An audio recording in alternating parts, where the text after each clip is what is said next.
God is awake. Nabalitaan ba ninyo ng nanakawan ng isang museum ng mahahalagang artifacts dahil nakatulog ang security guard? Huling-huli sa CCTV ang pangyayari. How about the excited bakasyonista that planned her dream trip but missed her flight kasi nag-oversleep naman siya? Di umubra ang alarm niya. Unfortunately, nagkabuhol-buhol ang plano niya at nagdoble-doble pa ang gastos niya dahil napasarap ang tulog niya. And of course, that all too familiar running late for class and missing a major exam or an opportunity to be part of an exciting project kasi di nakabangon on time. Buti na lamang, sabi sa Bible, ang bantay natin sa langit never sleeps nor slumbers. Alam ni Lord ang nangyayari sa atin, sa ating paligid, sa lahat ng oras. Wala siyang namimiss.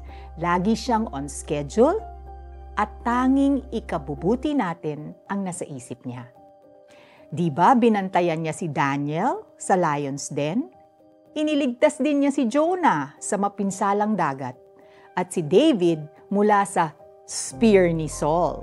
Sa sobrang alert ng ating tagapag-ingat, hindi katakataka that even today, siya ay nagsisilbing kanlungan ng bawat magulang na nag-aalala sa anak, ng bawat motoristang sasabak sa daan, ng bawat sundalong haharap sa digmaan.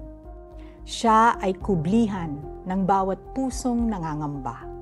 Sa katunayan, isa sa kanyang Hebrew names ay ang Elohim Shomri, which means God is my protector. May takot ka ba, kapatid? Do you need God's protection? Paghugutan natin ng lakas ang katotohanan sa kinaugalian ng isang nanay at kanyang anak tuwing bedtime. Bago isara ang ilaw, the mom would say, "When everybody is sleeping." Tapos tuwang-tuwa, nasasagot ang anak ng walang takot, "God is awake." Let us pray. Always attentive, always aware, always awake. That is what you are, Elohim Shomri. And I can run to you each time. Salamat na higit ka sa kinatatakutan ko. Salamat at ako ay iyong iniingatan.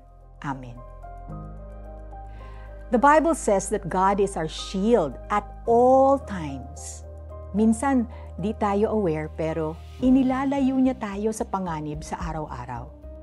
Reflect on your past week and think of 2 to 3 possible ways God spared you from trouble and thank Him. Ang tagapagtanggol ng bayang Israel hindi natutulog at palaging gising. Si Yahweh ang ating tagapag-ingat, laging nasa piling upang magsanggalang. Awit 121:4 and 5. This is Felici Pangilinan Buizon saying, "When everybody is sleeping, God is awake."